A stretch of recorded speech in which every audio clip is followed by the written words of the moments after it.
Au nom du Père et du Fils et du Saint-Esprit. Amen. Chers frères et sœurs en Christ, recevez nos salutations et soyez abondamment bénis.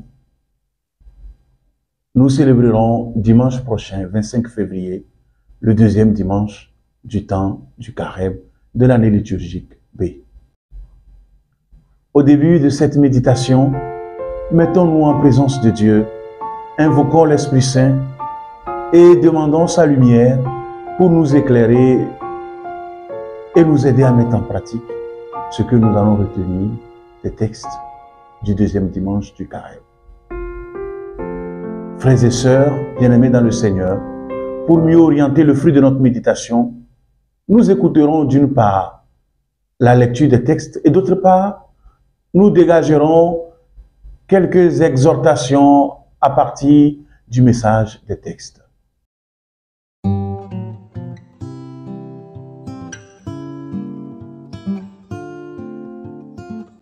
Lecture du livre de la Genèse. En ce jour-là, Dieu mit Abraham à l'épreuve. Il lui dit, « Abraham ». Celui-ci répondit, « Me voici ». Dieu dit, « Prends ton fils, ton unique, celui que tu aimes, Isaac. Va au pays de Moria, et là tu l'offriras en holocauste sur la montagne que je t'indiquerai. » Ils arrivèrent à l'endroit que Dieu avait indiqué. Abraham y bâtit l'autel et disposa le bois. Puis il lia son fils Isaac et le mit sur l'autel par-dessus le bois. Abraham étendit la main et saisit le couteau pour immoler son fils. Mais l'ange du Seigneur l'appela du haut du ciel et dit, « Abraham, Abraham » Il répondit, « Me voici. » L'ange lui dit, « Ne porte pas la main sur le garçon. Ne lui fais aucun mal. Je sais maintenant que tu crains Dieu. Tu ne m'as pas refusé ton fils, ton unique. » Abraham leva les yeux et vit un bélier retenu dans les cornes dans un buisson. Il alla prendre le bélier et l'offrit en holocauste à la place de son fils. Du ciel, l'ange du Seigneur appela une seconde fois Abraham. Il déclara, « Je le jure par moi-même, oracle du Seigneur, parce que tu as fait cela, parce que tu ne m'as pas refusé ton fils, ton unique, je te comblerai de bénédictions. Je rendrai ta descendance aussi nombreuse que les étoiles du ciel et que le sable au bord de la mer. Et ta descendance occupera les places fortes de ses ennemis. Puisque tu as écouté ma voix, toutes les nations de la terre s'adresseront l'une à l'autre la bénédiction par le nom de ta descendance. » Parole du Seigneur.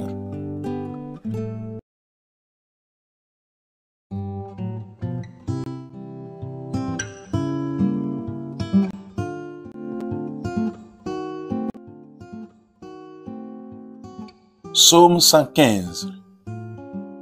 Je marcherai en présence du Seigneur sur la terre des vivants. Je crois et je parlerai, moi qui ai beaucoup souffert. Il en coûte au Seigneur de voir mourir les siens. Ne suis-je pas, Seigneur, ton serviteur, moi dont tu brisas les chaînes?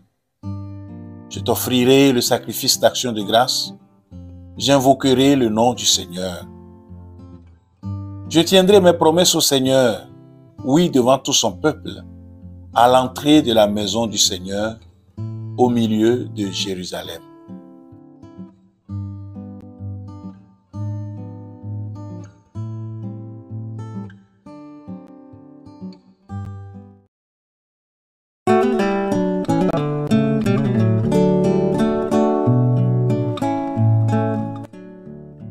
Lecture de la lettre de Saint Paul apôtre aux Romains. Frères, si Dieu est pour nous, qui sera contre nous? Il n'a pas épargné son propre Fils, mais il l'a livré pour nous tous. Comment pourrait-il avec lui ne pas nous donner tout? Qui accusera ceux que Dieu a choisis? Dieu est celui qui rend juste. Alors qui pourra condamner? Le Christ Jésus est mort. Bien plus, il est ressuscité. Il est à la droite de Dieu. Il intercède pour nous. parole du Seigneur.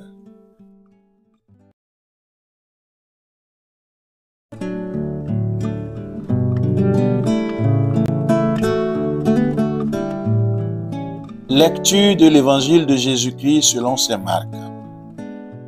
En ce temps-là, Jésus prit avec lui Pierre, Jacques et Jean et les amena eux seuls à l'écart sur une haute montagne. Et il fut transfiguré devant eux. Ses vêtements devinrent resplendissants d'une blancheur, telle que personne sur terre ne peut obtenir une blancheur pareille.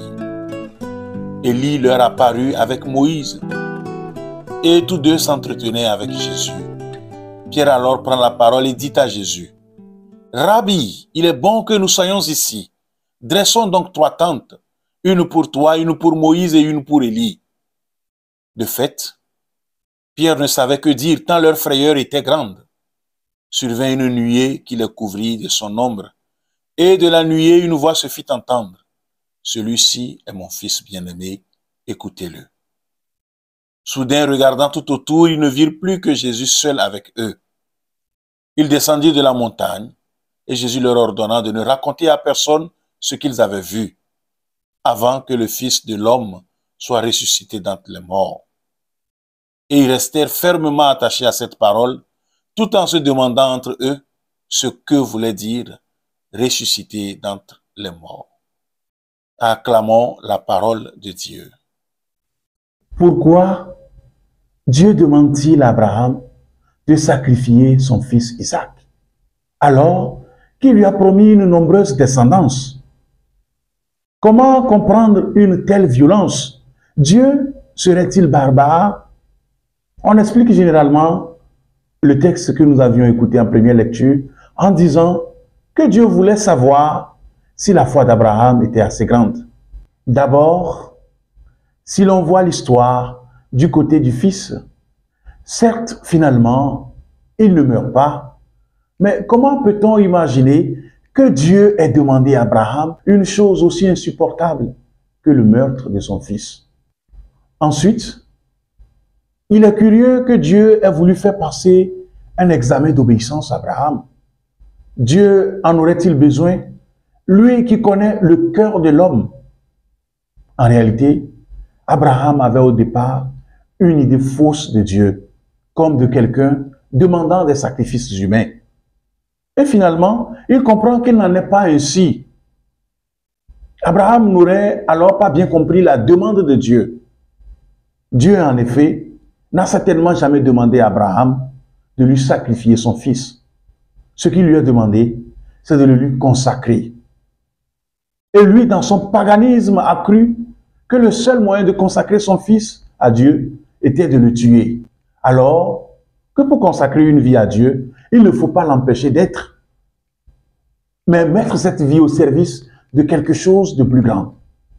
Dieu a plutôt demandé à Abraham d'offrir son fils en holocauste. Mais le mot holocauste en hébreu signifie faire monter. Abraham a compris sacrifier. Dieu voulait peut-être juste dire à Abraham, fais monter ton fils vers moi. C'est-à-dire, va et élève-le. Fais-le monter plus haut. Fais-le découvrir une dimension spirituelle. Abraham est prêt à perdre jusqu'à l'essentiel pour Dieu. Mais manifestement, Dieu ne demande pas la mort. Et ici, on peut penser que la Bible s'insurge à travers un récit comme celui-ci contre les sacrifices humains qui existaient pour plaire à Dieu, comme si l'on payait Dieu avec des sacrifices humains. Pour nous épargner des sacrifices, il n'a pas refusé son propre fils. Il l'a livré pour nous tous, non pas à cause de nos mérites, de nos propres actes, mais à cause de son projet à lui et de sa grâce. C'est l'assurance même de l'amour que Dieu nous porte. Eh bien, si Dieu nous aime autant, qui sera contre nous? Qui accusera ceux que Dieu a choisis?